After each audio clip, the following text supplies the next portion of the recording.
You have to create date nights. You have to create time that you spend together outside of your work, outside of your house, and they don't have to cost a lot either. These are fun and creative things. Walks in the park, going to a movie, and sometimes say if you are recently married, and maybe it's trying to find out what's something new that you can do together. What's a new hobby that you want to do? Hello, friends. Welcome back to the Well Grounded Podcast, and we are so excited to join you again. This is a wonderful episode that we've worked hard on our content, and we just want to say hello to you and introduce ourselves. If this is your first time listening, we've got a lot of episodes you can go back and listen to, so you can go and check that out on all of our platforms. But just to introduce who we are, I am Diane. And I am Leanne. And we are two lifelong friends sharing life over coffee and conversation. And we are just excited to come to you today on our next topic on our episode list. And we are going to be doing a question and answer session. We, about 3 weeks ago or so, we kind of talked about questions and answers from our listeners, and we did that for a coffee giveaway. So check that out on Instagram sometime. We always do those little coffee giveaways. And we put together a list of our questions, and we're going to provide the best possible answers today. Well, I don't know if the best possible answers. Listener submitted Yes. questions. Yes. Let's do it. So, But before we do that, we are going to go into our latte moment today. And cheers. Today, I want to give a shout out to my our good friend, Judy. She gave me this as an idea. It's called a London Fog Latte. So delicious. And I am going to tell you, this is actually not coffee. It's actually tea. Yes, so good. Another tea recipe. We want to change it up a little bit. We want to make some fun with this. And it's very simple, as again, that's what I need. I need simple recipes. So you have tea. You have a little bit of lavender syrup if you want that. You have honey.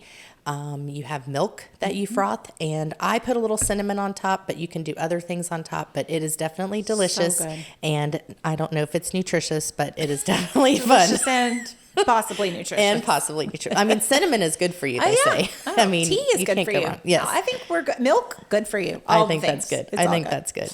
Love it. And I know, so before we begin, we just really wanted to say a little disclaimer that, with these questions, we just kind of have thought about, what we wanted to share with you. And by all means, we are not experts, but we did really enjoy that. You guys had some great ideas and questions for us. Yeah.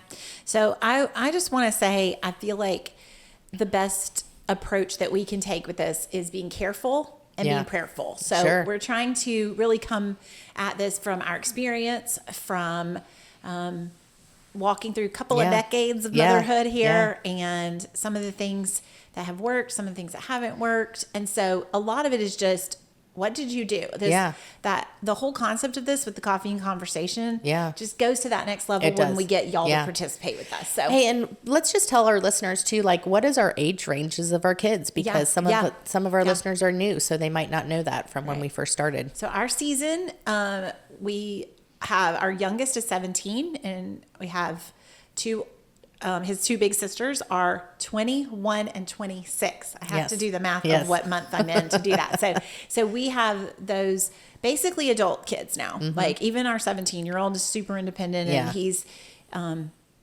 making his own schedule, doing things. And we're really in more of that advisory role, that coaching role. Coaching. I think that's a good word to say. It's very different than every single thing, and knowing what's happening. Being told this is what you're doing when and all that. Here's your life. We're just mapping it out for you. Well, and he's a senior in high school, so he's going to be moving on soon and doing things too. Working, taking classes, all that stuff. Yeah. So my kids, we have 4, and they range from, I'll go from the top down because that's the way I remember them. And we have a 23-year-old, a 21-year-old, a 19-year-old, and a 15-year-old. And so I have 3 girls, and then Ethan is the caboose, which is our only son. So it's a lot of fun. So like you said, we do have quite a few years between us for parenting. So and that's kind of where this whole conversation came about. We said we do have some life experiences that have given us some good, I wouldn't say wisdom yet. We maybe aren't old enough to say wisdom. Gray hairs. But, we definitely feel like it's given us some opportunities to share with other people. Right. And that's what we want to do today. And some of this is also from ministry experience and from talking to other people. Yeah. That these aren't all questions that maybe even relate to our own children and our own families, but we have friends in this season. We have friends who have younger children, friends who have older children. And so we're just always talking about it. It's a topic that we just want to do well and stay well grounded. And the best thing you can do is to share information. If something works for you, share it. Share it with a friend. Right. Be generous. Be generous with things that are working. And then when something doesn't necessarily work, share that too. Because then you can tell people as well. We bailed on that. That did not work. That was not a good idea. Let's not do that again. That's my episode I want to do is parenting fails. But let's focus on the positive today, actually.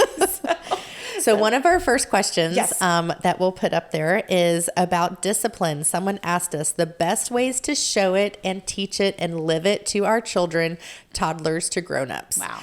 That's a big question. Broad. Bing, bang, boom. Starting out with the big one right just I did not put these in any sort of order. I know, so we did. We started out with the big one. Yes. That's good. No, that's good. It is kind of fun. You want to jump in on that one? Well, I will just share, and I know it's not very trendy right now, but when my kids were younger, because if you think about it, my 23-year-old, when she was young, which was many years ago, we did use a book called Baby Wise, and that was just a great parenting technique. We really loved it. There's goods and bads about it. And if you wanted to look into that, it's still around. You can still research it. But for me, what I needed at that time was structure. We did have a busy life. We have businesses, we have parents, we had things going on, and I just needed that structure, and that discipline technique and discipline just gave that to us. So it was something that I used. Right. And I will say we also, with our oldest, we put that book out on the coffee table and we said, ask us about this. This is the most wonderful sleep training type of scheduling thing. And we loved it. And it worked really well for my husband and I. And then our second baby, we hid the book and pretended we never heard of it because our second baby was like, I'm not doing that. This is not going to work. She did not go for that at all. So that's the other thing. It is. Any wisdom, any book, any idea that isn't working for your family, to say, it's not about making everybody conform to that. It's about does this make sense for us? Does this fit for us? So we also love that. And the older version was called Growing Kids God's Way. And, and it is a lot of structure. And the critique, I will say, was people taking it to an extreme, being legalistic with it rather than taking a good idea and saying, hey, how does this apply? But we had good fruit from it. We really did. The schedule, the playtime, the independent play, all that was really, it was a sweet time. I think I enjoyed our baby because of it. I would agree with that. And I think, when you hear the word discipline, sometimes that really scares people because a lot of people have a negative connotation with discipline. They've had a negative experience with discipline, and discipline to me equaled structure. And so it did not mean that there was a negative piece about it. Yeah, it doesn't just mean punishment. Yes, it's not about punishment. Discipline is about being disciplined, having good boundaries, having good, like you said, the structure to it, but also saying, I'm going to deny myself something, not necessarily punitive, you're in trouble. Well, and I think of the fruit of the Spirit, self-control. Sometimes discipline is about self-control. It is. My being kids love me when I use that word. They don't really love that. I get a lot of eye rolls. It's for your good. It's for your good. Yeah, they're like, thanks. I don't need that right now. But I will say that training, being even a disciple of Christ, is the same root word, right? Yeah. Disciple and discipline. So and the one other thing last on that one is that be persistent and be corrective, but be loving and kind, but realize that all that you do when they're little will definitely pay off for when they're bigger. That's right. And so sometimes you might feel as a mom and even as a parent that you're being really hard in the beginning with them. But I will speak from experience, especially having the girls and having a son, that it does help when they're older, so that even though you feel like you probably are being a little harsh when they're younger, that really does help in the end. Right. And to be able to say, just like a school teacher starts off the beginning of the year very with strict rules and strict about things, and then you get to know them and you kind of see, like, my husband took very seriously the verse about not exasperating your children, not pushing them so hard or expecting more of them than they could deliver on, and saying, where's the balance there of like, we have high standards for you. We expect you to do your best. We expect you to obey. We expect you to listen and respect your parents, honor your mother and father, but also, they're a child, and are they too tired? Have we set something where realize the humanness of things? Exactly. Or have we expected too much of a 3-year-old who's been out all day long and they're done? You know, they're toast. So anyway, so that's all. It's all out of love. Yes. It's all out of love. Yes. So the next one is one that I also wanted you to take. We had a question from a listener that was about loss. Like, how do we deal with loss as a family, especially for your children? So you had some experience with this. So, you know, and I'm, you know, thankful to share about this, but over 10 years ago, I lost my dad, and that was to cancer. And then just a year ago, my mom passed away. And so I did, you know, our kids have had to deal with that. And it was a absolutely amazing process to watch all of us go through. And I would really give credit to the hospice organization that we had. They just helped us give great resources to our kids. So as things were happening, as things were progressing, they would definitely come in and talk to the kids. They would help about things. And so I would encourage anyone that if you are dealing with that, if you can have, you know, to resource your local hospice organization. If you also, like your church, you have a pastor that you want to talk to, or a counselor. Most everybody, when it comes to grief or just dealing with that, will be very helpful. The one thing that was really special for our kids that the hospice organization did was they gave them, and so when my dad passed away, the kids were much younger, and they gave them each a memory book. And this memory book was really neat because they could write down, you know, it said, you know, what did Grandpa like to do here? What did he like to do here? And they could make this memory book, and it was a real comfort to them to have that and things. Now that when my mom passed away last year, and you know, they were older and things, they kind of done their own things. But one of the other things too, a hospice organization will do also is what's called a memory bear, and they will take clothing from the person and they will create a bear out of that clothing. So especially if you have really young children, that's a really sweet keepsake that they can have. That's precious. Yes. Yeah. And I think the biggest thing for me with dealing with any sort of grief is just to talk openly about it. A lot of talking. Yeah. A lot. And what I've learned is that grief comes and goes. It comes in waves, and you just have to kind of let it come. Don't suppress it. Don't try to push it away, and just, you know, my kids have seen me have good days and bad days, and that's okay. Right. They need to see that because I do miss my mom. I do miss seeing her and talking with her and things. And so it's, you know, I think so don't make it seem like it's a private matter. You know, I think it really do keep it on the surface. Right. And I would just very quickly add that it's an opportunity. Grief is an opportunity to lean in as a family instead of push away from each other. Yeah. And so you may want to, like, I don't love crying in front of my kids about things and having that vulnerability or having them worry about me. Yeah. But there's also that, like, come around each other and be there for each other. And that's something you can involve very young children in as well. Yeah. So moving through that and just expecting it's going to land differently on different people and giving them that grace to do that as well. And I think just encouraging them, no matter what the age child is, to just make a photo book, make a journal, make something where they can process through those memories. And the more that they can process through those, they'll remember more of the good times. Like my kids saw my mom progress in her cancer disease, and that's hard because she went from really fun Mimi to really sick Mimi. And that was really hard. But just keep those fun memories alive, talking about them and remembering, that's why we take so many pictures, right. It's a great thing to be able to go back and look at. And one day that somebody's maybe like, I don't want to look at that today, but another day they'll be glad they have it. Yeah. Yeah. All right. Question 3 came from another listener, and it was about creating and keeping meaningful friendships as adults.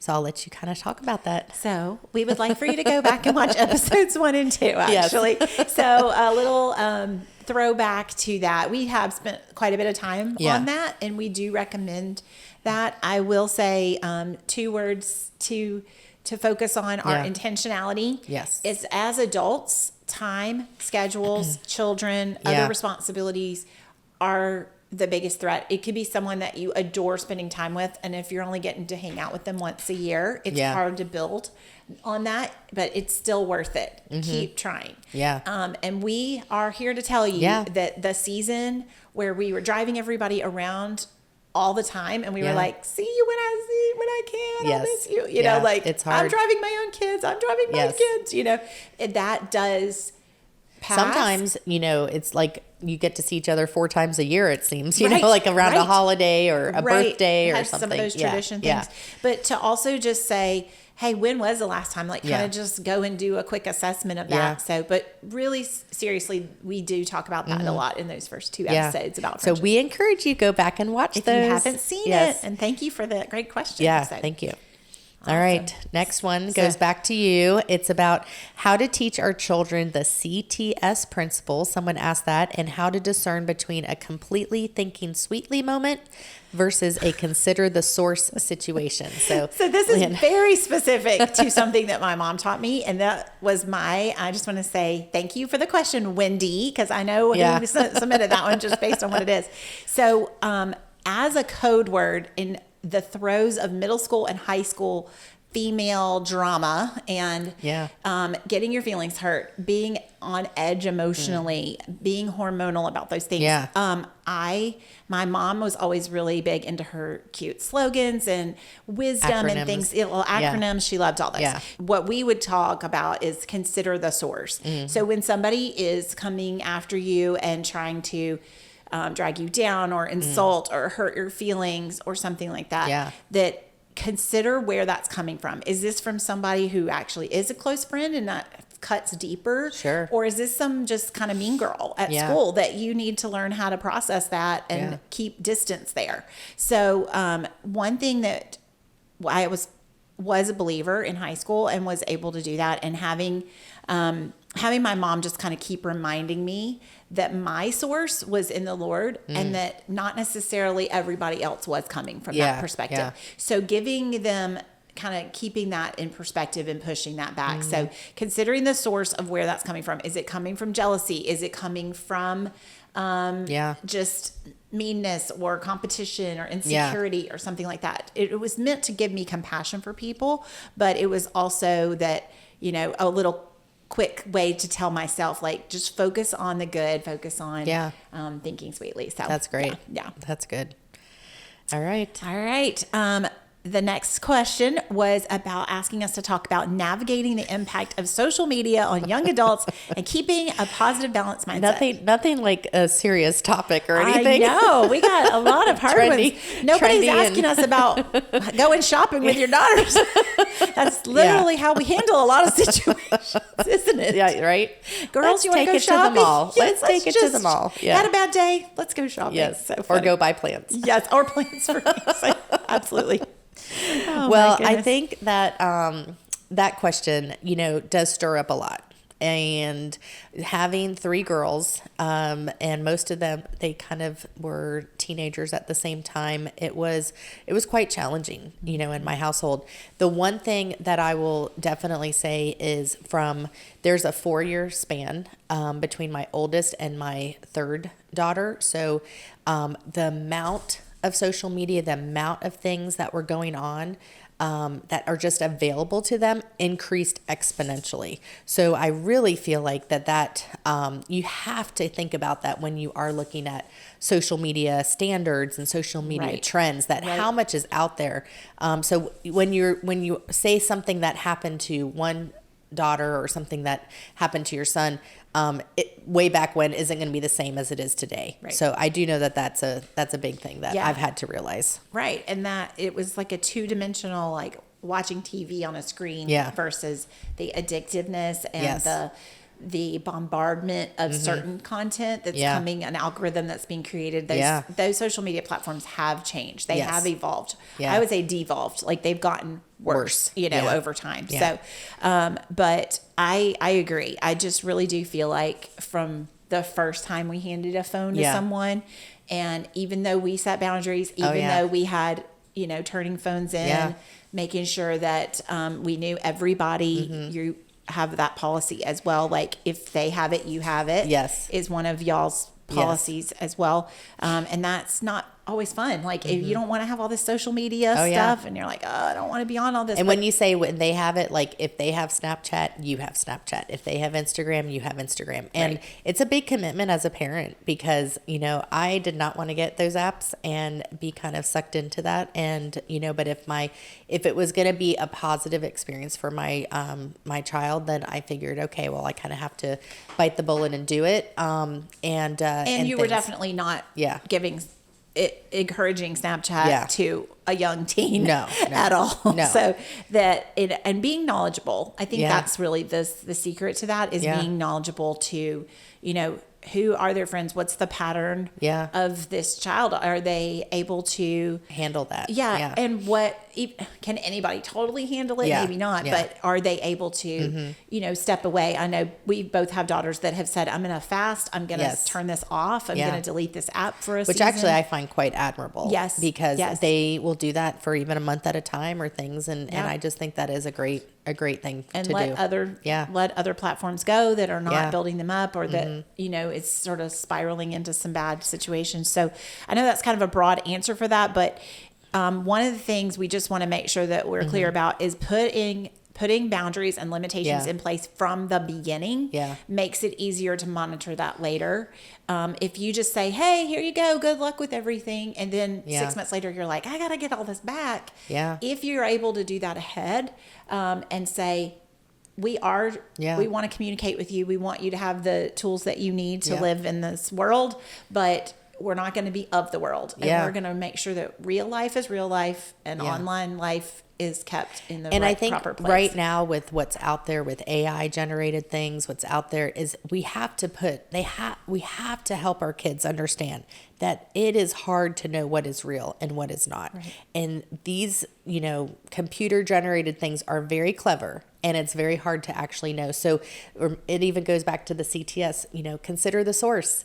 If you see something, I remember my mom used to say, if it's too good to be true, it's too good to be true. And it still holds true today, So sometimes when it looks really exciting and good out there, like, is it really a true thing? Right. And so we just really have to kind of always have that boundary. Yeah. We've talked too about like notifications. You don't have to have them turned on. I mean, I've told my kids when they were younger that they don't put them on because you don't have to be notified every time someone likes something or and comments. That's what cues the addictive part of it is that buzzing you constantly is what's circling and what is so damaging to them as they're trying to develop neurological development, brain development. So understanding that there's just a really big, I feel like Gen Z and Gen Alpha are really going to push back on this and say, we want this to not run our lives. Like it snowballed on us. It did.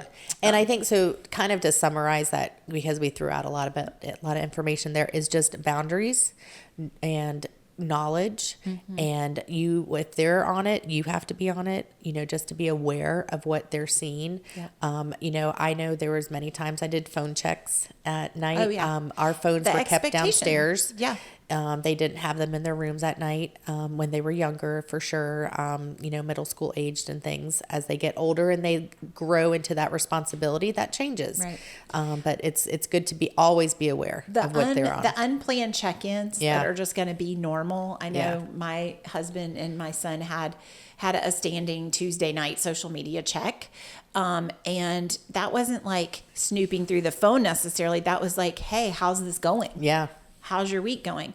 And we would sit and do a little assessment. Like, let's look through how many new people did you add this week? Yeah. Wait, very, very hard on, do you know this as a real person, or is this an account you're following that you don't know them? So. And I would do those, I would take their list of followers and things, and I would actually say, if you do not know that person personally, we don't need to be following them, or they certainly don't need to follow you. Right. They don't need to know your business. Right. So, it's really good to just every so often take that time. Everything you're doing, our 20-something kids will tell you, their friends will tell us, every time a parent tries to intervene, even if they're not solving the whole situation, we appreciated it. Yeah. We may have pushed back. We may have been mad in the moment, but the older that they got, they realized they weren't alone facing the entire internet on their own, right? So it's like so you're starting conversations that they can come back and finish at another time, or say, hey, I got this spiraled out of control, thing. So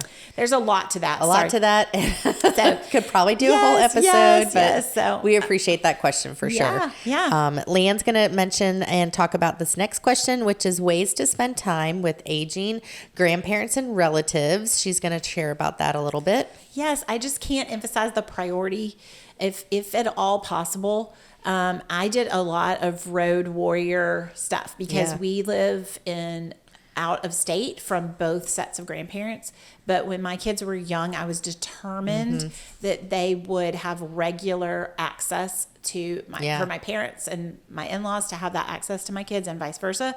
And so really just wanting to make sure that this is a priority, that this is something that we're communicating, we're sharing those photos, they're up to date, what's going on in our kids' lives. Important. So it's not like reacquainting yourself at Thanksgiving and Christmas. Yes. You've had that contact as much as possible. And there is a changeover. I'm in that point now where my girls are calling my mom, and I'm not involved in it. They have a separate relationship. That's amazing. But also just the text.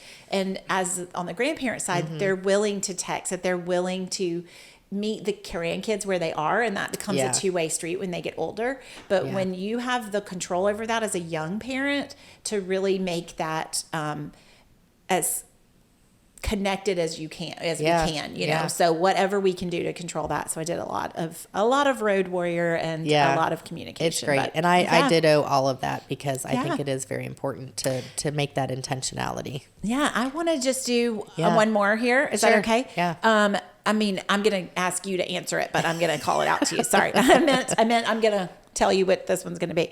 So we have a couple of great questions. We'll be doing this again soon. We can even do some in stories, and we're going to answer a few more in stories. So follow us on Instagram, Well Grounded Podcast on Instagram. And so we just want to make sure that, we get a good sampling of some of the questions we got. So one of them is on date night and marriage, which we have a whole episode about that as well. So you want to make sure you watch that.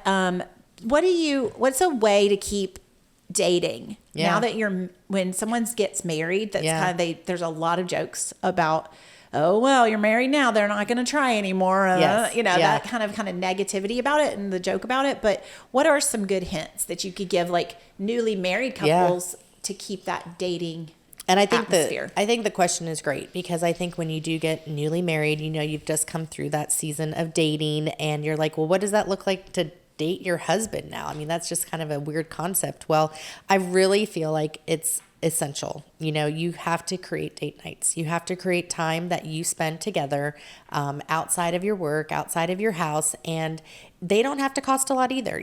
These are fun and creative things. Walks in the park, going to a movie, and sometimes say if you are recently married, and maybe it's trying to find out what's something new that you can do together. What's a new hobby that you want to do? Right. One idea that I wanted to share was about having like a date night jar, where you just kind of, each of you maybe put 5 or 6 things in that jar. And then when it's date night, you just pull one out and it's the random thing. And if, you guys each have something in there, then both people get to pick from it. And it's just a fun idea to just kind of make it new and fun. Yes. And when you have small kids, you're going to have to book the sitter. Yes. Even if you don't have a great, awesome plan, just get a babysitter if you can, or have those couch dates.